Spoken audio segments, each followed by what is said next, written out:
കൂടാതെ ഒരു ഇന്ത്യൻ ധാബ സ്റ്റൈലിൽ ഒരു ഓംലെറ്റ് കാണിച്ചിട്ടെ.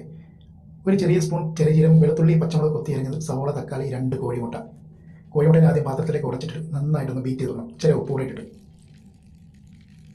ഇതുപോലെ നന്നായിട്ട് ഇട്ട് അതിന് ശേഷം അടുപ്പ് കത്തിച്ച് ഫ്രൈ പാൻ വെച്ച് ഓയിലാണ് ഒഴിയണം. ഓയിൽ മൂത്തതിന് ശേഷം ആദ്യം ആ ചെറിയ ഇട്ട് കൊടുക്കുക. അത് പൊട്ടിയതിന് ശേഷം മാത്രം വെളുത്തുള്ളിയും പച്ചമുളകും കൊത്തി അരിഞ്ഞിട്ട് കൊടുക്കുക.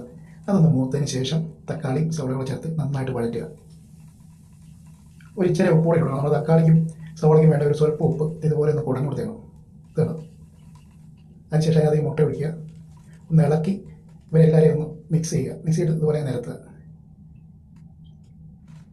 നിരത്തിയിരുന്നേ ഒരു മറി ഇതുപോലെ താഴെ പോലെ കേട്ടോ. നല്ല മൊരിഞ്ഞ് നല്ല സെറ്റായി വരും കേട്ടോ. നല്ലൊരു ഫ്ലേവർഫുൾ കേട്ടോ. ചെറിയ ജീരകം വെളുത്തുള്ളിയൊക്കെ ഒരു ഫ്ലേവർ. ആ ചെറിയ ജീരകം പൊട്ടി വെളുത്തുള്ളി പച്ചമുളക് ഇടുന്നതിനും തന്നെ ഒരു നല്ലൊരു ഫ്ലേവർ. മറിച്ചിട്ട് ചൂടോടെ കഴിക്കാം കേട്ടോ. ഇതാണ് നല്ല സോഫ്റ്റ് ആയിട്ടുള്ള ഓംലെറ്റാണ്. നല്ല മൊരിഞ്ഞ് നല്ല സെറ്റായി.